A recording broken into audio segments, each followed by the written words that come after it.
CM గారు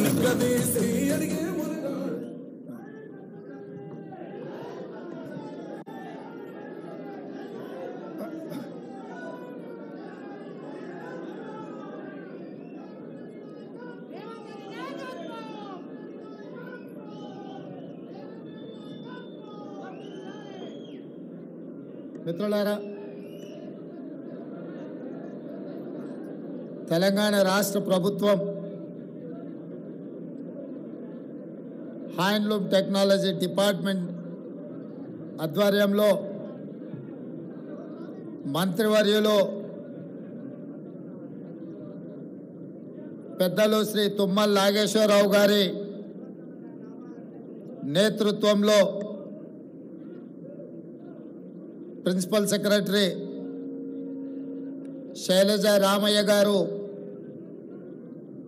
ఈనాటి ఈ కార్యక్రమాన్ని ఏర్పాటు చేసి ఇందులో ప్రధానంగా Indian institute of handloom technology కళాశాలను ప్రారంభించి అదేవిధంగా నేతలకు రావాల్సిన బకాయిలు కానీ నిధులను కానీ రాష్ట్ర ప్రభుత్వం నుంచి విడుదల చేయించాలని ఈ కార్యక్రమాన్ని ఏర్పాటు చేసి ఈ కార్యక్రమంలో నాంపల్లి శాసనసభ్యులు మాజిద్ హుసేన్ గారు, అదేవిధంగా mineral development corporation chairperson Eravathi Anil గారు, హైదరాబాద్ నగర మేయర్ గద్వాల విజయలక్ష్మి గారు, వరంగల్ నగర మేయర్ శ్రీమతి గుండు సుధారాణి గారు,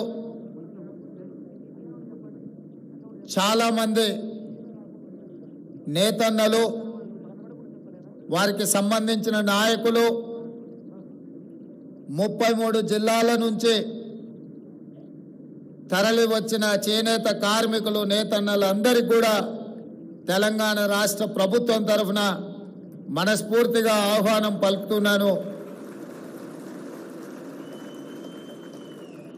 మా మంత్రి గారిని, మా ప్రిన్సిపల్ సెక్రటరీ గారిని మనస్ఫూర్తిగా అభినందిస్తున్నా. వేలాది మంది నేతన్నలను కలుసుకునే ఒక్క మంచి కార్యక్రమాన్ని లలిత కళా తోరణంలో ఏర్పాటు చేసి ఈ సంతోషమైన సమయంలో మీ అందరినీ కలిసి ఇండియన్ ఇన్స్టిట్యూట్ ఆఫ్ హ్యాండ్లూమ్ టెక్నాలజీని ప్రారంభించుకోవడం నాకు చాలా సంతోషకరమైన వార్త. Indian institute of handloom technology ఈరోజు మన విద్యార్థులు చేరాలి అంటే ఆంధ్రప్రదేశ్ నెల్లూరుకైనా వెళ్ళాలి, లేదా ఒడిశా రాష్ట్రానికైనా పోవాలి. ఈరోజు మన రాష్ట్రంలో, మన నగరంలో, మన హైదరాబాదులో, మన తెలంగాణలో ఉండాల్సిన ఇన్స్టిట్యూట్ అనుమతి ఇవ్వాల్సిన కేంద్ర ప్రభుత్వం 10 సంవత్సరాలైన చర్యలు చేపట్టకపోవడంతో తెలంగాణ రాష్ట్ర ముఖ్యమంత్రిగా బాధ్యతలు చేపట్టిన తర్వాత నేతన్నల జీవన గతులు, వాళ్ళ స్థితిగతులను తెలుసుకోవాలన్న ఆలోచనతోటి సమీక్షా సమావేశాన్ని ఏర్పాటు చేస్తే ఈ అంశం నా దృష్టికి రావడం జరిగింది. తక్షణమే నేను ఉప ముఖ్యమంత్రి బట్టి విక్రమార్క గారు ఢిల్లీకి వెళ్ళి మోడీని కలిసి విజ్ఞప్తి చేసి, ఆ తర్వాత కేంద్ర మంత్రివర్యులు పీయూష్ గోయల్ గారిని కలిసి ఈనాడు మా రాష్ట్రంలో ఇండియన్ ఇన్స్టిట్యూట్ ఆఫ్ హ్యాండ్లూమ్ టెక్నాలజీలో చేరాలి అనుకుంటే సుదూర ప్రాంతమైన ఆంధ్రప్రదేశ్ నెల్లూరుకు వెళ్ళాలి, లేదా ఒడిశా రాష్ట్రానికి వెళ్ళాలి. మా రాష్ట్రానికి ఒక ప్రత్యేకమైన ఇన్స్టిట్యూట్ ఉండి తీరవలసిందే అని చెప్పి కేంద్ర మంత్రి పీయూష్ గోయల్ గారి దృష్టికి తీసుకెళ్లడం జరిగింది. వారు కూడా రాజకీయాలకు అతీతంగా ముందుకొచ్చి నిజంగానే హైదరాబాదు అభివృద్ధి చెందిన నగరం, దేశంలోనే 5 మెట్రోపాలిటన్ సిటీస్ ఉంటే ఢిల్లీ, ముంబై, చెన్నై, బెంగళూరు వీటితో పోటీ పడే నగరం హైదరాబాదు తెలంగాణలో ఉంది. తెలంగాణలో IIST ఉండాల్సిందే, మంజూరు చేస్తున్నామని చెప్పి వారు తక్షణమే మంజూరు చేసి తెలంగాణ రాష్ట్రం యొక్క విజ్ఞాపనను వారు ఆమోదించారు. ఎంబడే నేను అధికారులను పిలిచి మంత్రి గారిని కోరి ఈ సంవత్సరమే వాళ్ళ సమయం వృధా కాకూడదు, పిల్లలను ఈ సంవత్సరంలోనే వాళ్ళని చేర్పించుకోవాలి. ఎక్కడ ఏర్పాటు చేద్దాం కాలేజీ అని అంటే, కాలేజీ బంగ్లాలు ఇప్పటికిప్పుడు అంటే కష్టం కదా అంటే, నాంపల్లిలో ఉన్న తెలుగు అకాడమీ ఇక్కడ భవనం ఉన్నది అంటే ఎంబడే అక్కడ ఏర్పాటు చేసి మంచి కార్యక్రమాన్ని ఈ సంవత్సరమే మొదలు పెట్టండి అని చెప్పి వారికి ఆదేశాలు ఇవ్వడం జరిగింది.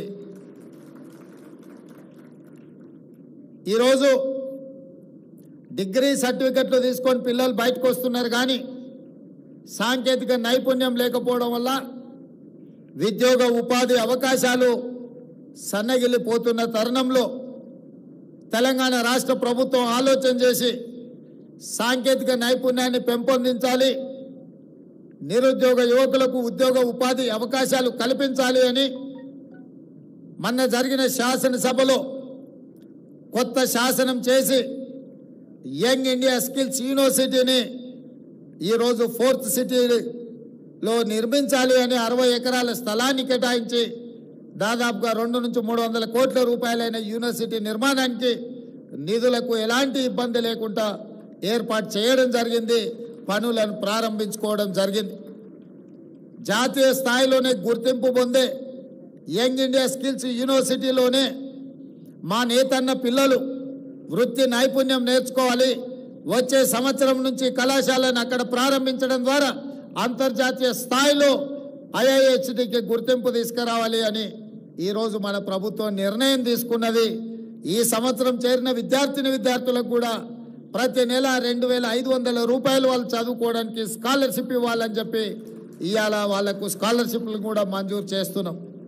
ఎందుకంటే తల్లిదండ్రులు రెక్కాడితే కానీ డొక్కాడని పరిస్థితి, ముఖ్యంగా మా నేతన్నలు ఎంత సంపాదించినా కుటుంబం గడవడానికే కష్టమైన రోజుల్లో పిల్లల చదువులకు ఎంతో కొంత తోడుగా ఉండాలి అని చెప్పి ప్రతి నెల వాళ్ళకి స్టైఫండ్ 2500 ఇవ్వాలి, చిన్న ఖర్చులకైనా వాళ్ళకు సాయం అవుతుందని, వేడి నీళ్ళకి చన్నీళ్ళు తోడైనట్టుగా ఉంటుంది అని చెప్పి ఈరోజు ఆ విధమైన నిర్ణయం తీసుకోవడం జరిగింది.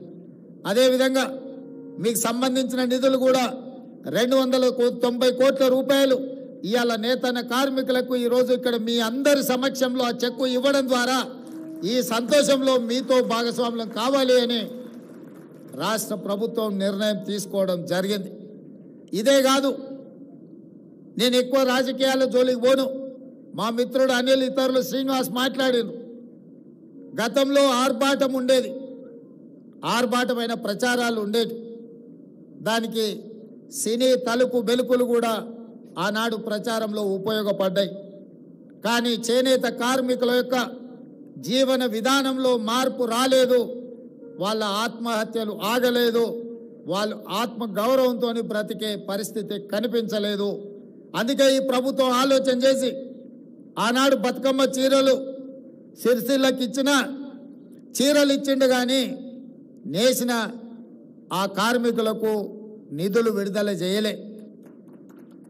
ఆయన బకాయి పెట్టిన సిరిసిల్ల నేతన్నల బకాయిలు కూడా తుమ్మల నాగేశ్వరరావు గారు మంత్రి అయినాక వారు నా దృష్టికి తీసుకొస్తే నేను ఆ నిధులను విడుదల చేసి రాజకీయాలకు అతీతంగా సిరిసిల్లలో ఉన్న కార్మికులను కూడా ఆదుకోవడానికి కోట్ల రూపాయల నిధులను విడుదల చేయడం జరిగింది.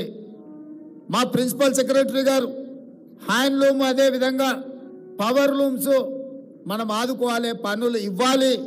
ఒకవేళ బతుకమ్మ చీరలు ఆగిపోతే కొంతమందికి నష్టం జరుగుతుందని వారు నా దృష్టికి తీసుకురావడం జరిగింది. బతుకమ్మ చీరలు కట్టుకునేంత క్వాలిటీ కానీ దాని మీద పెట్టాల్సినంత పెట్టుబడి పెట్టలేదు. అందుకే ఈరోజు నేను మా మంత్రి అధికారి గారు చెప్తే నేను ఒకే మాట చెప్పిన, ఈరోజు స్వయం సహాయక సంఘాలు, మా మహిళలు సెల్ఫ్ హెల్ప్ గ్రూప్స్ కింద 63 లక్షల మంది సభ్యులు ఈరోజు తెలంగాణ రాష్ట్రంలో ఉన్నారు. ఈ 63 లక్షల మంది సభ్యులకు ఒక్క మంచి డిజైన్తో ప్రతి ఆడబిడ్డకు 2 చీరలు ఇస్తే 1,30,00,000 చీరలు మనము ఆర్డర్ ఇవ్వచ్చు. మంచి డిజైన్లతోని మంచి క్వాలిటీతోని ముందుకు రమ్మని మా అధికారులకు సూచన చేసినాం. తొందరలోనే స్వయం సహాయక మహిళా గ్రూపుల్లో ఉండే ప్రతి మహిళకు సంవత్సరానికి 2 చీరలు ఇవ్వాలి అన్న ఆలోచన ఈరోజు రాష్ట్ర ప్రభుత్వము మీ అభిమానంతో ఈరోజు ఆ నిర్ణయం తీసుకోవడం జరిగింది. అదేవిధంగా సంఘాలలో ఎన్నికలుంటే నాయకులు తయారవుతారని మా మిత్రులు చెప్పిండ్రు. నేను కూడా బలంగా విశ్వసిస్తాను. ఏ సంఘాలైనా సంఘాల నుంచి వచ్చిన వాళ్ళు సంఘాల నుంచి ఎదిగి ప్రజాప్రతినిధులుగా మారి ప్రభుత్వంలో భాగస్వాములు అయినప్పుడు తప్పకుండా జాతి యొక్క సమస్యల్ని పరిష్కరించడానికి చట్ట సభలలో ప్రభుత్వంలో ప్రాతినిధ్యం వహిస్తారు. కాబట్టి ఖచ్చితంగా ఈ ఎన్నికలకు సంబంధించి సమీక్ష చేసి ఎంబడే ఎన్నికలు నిర్వహించడానికి అవసరమైన ప్రణాళికలను రూపొందించమని వేదిక మీద నుంచి మా మంత్రి గారికి చీఫ్ సెక్రటరీ గారికి నేను ఆదేశాలు ఇస్తున్నా. తక్షణమే ఆ కార్యాచరణను చేపట్టవలసిందిగా వారికి సూచన చేస్తున్నా. అదేవిధంగా రుణమాఫీ, రైతులకు రుణమాఫీ చేసిండ్రు, 30,000 కోట్ల రూపాయలు చేసిండ్రు. మరి 30 కోట్లున్న మా చేనేత కార్మికులకు చెయ్యండి అని ఈ వేదిక మీద నుంచే విజ్ఞప్తి రావడం జరిగింది. నిజంగానే 30 కోట్లుంటే ఒక్క కలం పోటుతోని 30 కోట్ల రూపాయలు మీ రుణాన్ని మాఫీ చేసే బాధ్యత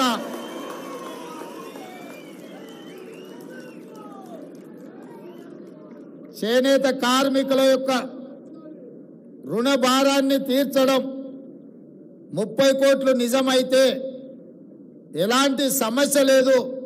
ఇది ప్రజా ప్రభుత్వం, పేద ప్రజల కోసం ఉన్న ప్రభుత్వం. ఇది ఇందిరమ్మ ప్రభుత్వం. ఇందిరమ్మ ప్రభుత్వంలో కుల వృత్తులకు చేతి వృత్తులకు సముచితమైన న్యాయం చెయ్యాలన్న విధానమే మా ఆలోచన.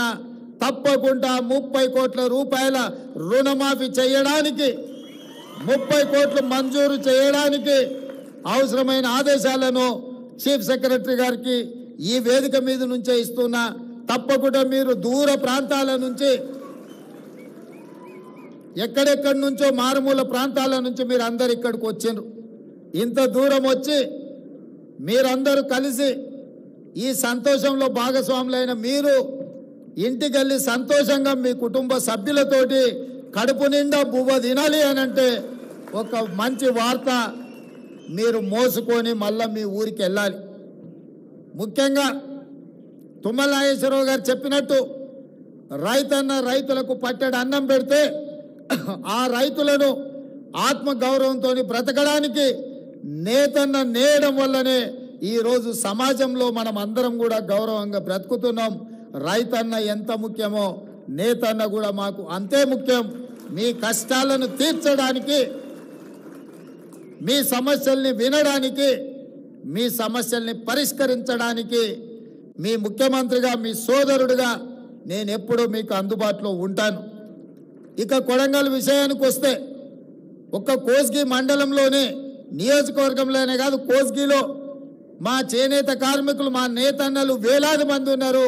ఇవాళ నా గెలుపులో కొడంగల్ శాసనసభ నుంచి ఎన్నికైన నాకు 100% నేతన్నలు అండగా నిలబడి ఈరోజు నన్ను శాసనసభ్యుగా ఎన్నుకున్నారు. కాబట్టి తెలంగాణ రాష్ట్రానికి ముఖ్యమంత్రి అయిన నా నియోజకవర్గంలో నేతన్నలు చాలామంది ఉన్నారు. వాళ్ళతో నాకు చాలా సన్నిహిత సంబంధాలు ఉన్నాయి.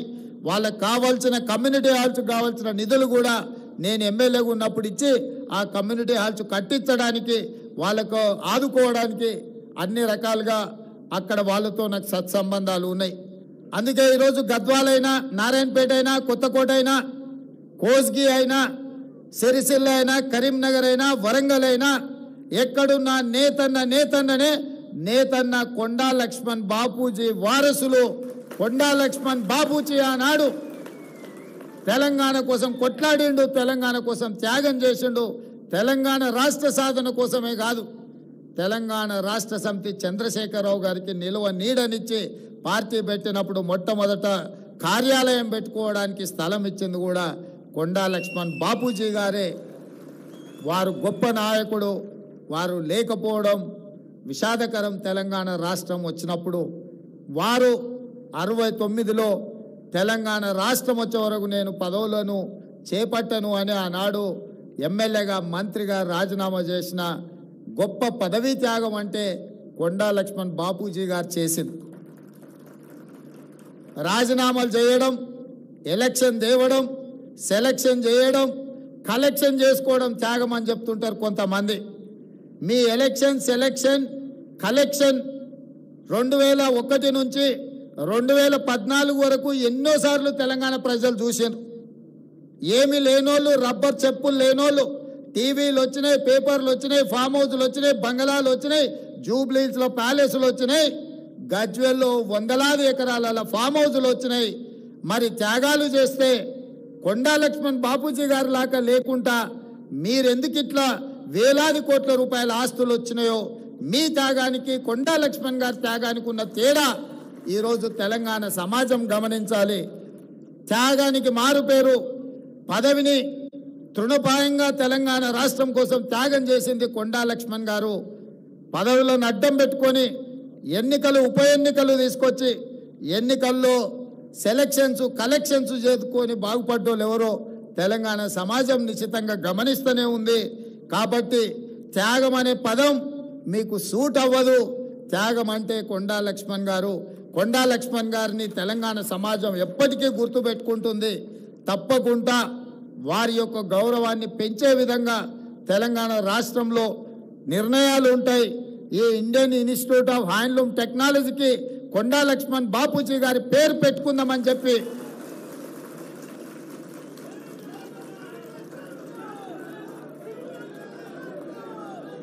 శాశ్వతంగా చరిత్రలో వారి పేరు నిలబడాలి అని అంటే విద్యా సంస్థలకు వారి పేరు ఉండాలి. ఈరోజు నేతన్న పిల్లలు కానీ ఈ వృత్తిని నేర్చుకోవాల్సిన ఇన్స్టిట్యూట్కి కొండా లక్ష్మణ్ బాపూజీ గారి పేరు సముచితమని నేను భావిస్తున్నా. మా అధికారులకు, మా మంత్రి గారికి నేను ఆదేశాలు ఇస్తున్న వేదిక మీద నుంచి తక్షణమే దీనికి సంబంధించిన జీవోను విడుదల చేయండి. ఇండియన్ ఇన్స్టిట్యూట్ ఆఫ్ హ్యాండ్లూమ్ టెక్నాలజీకి కొండా లక్ష్మణ్ బాపూజీ గారి పేరును పెట్టి శాశ్వతంగా వారి గౌరవాన్ని పెంచే విధంగా తెలంగాణ రాష్ట్ర ప్రభుత్వం నిర్ణయాలు తీసుకోవాల్సిందిగా నేను ఆదేశాలు ఇస్తూ, ఇంత దూరం నుంచి వచ్చిన మీ అందరినీ మళ్ళొక్కసారి మనస్ఫూర్తిగా అభినందిస్తూ మీ అందరి దగ్గర సెలవు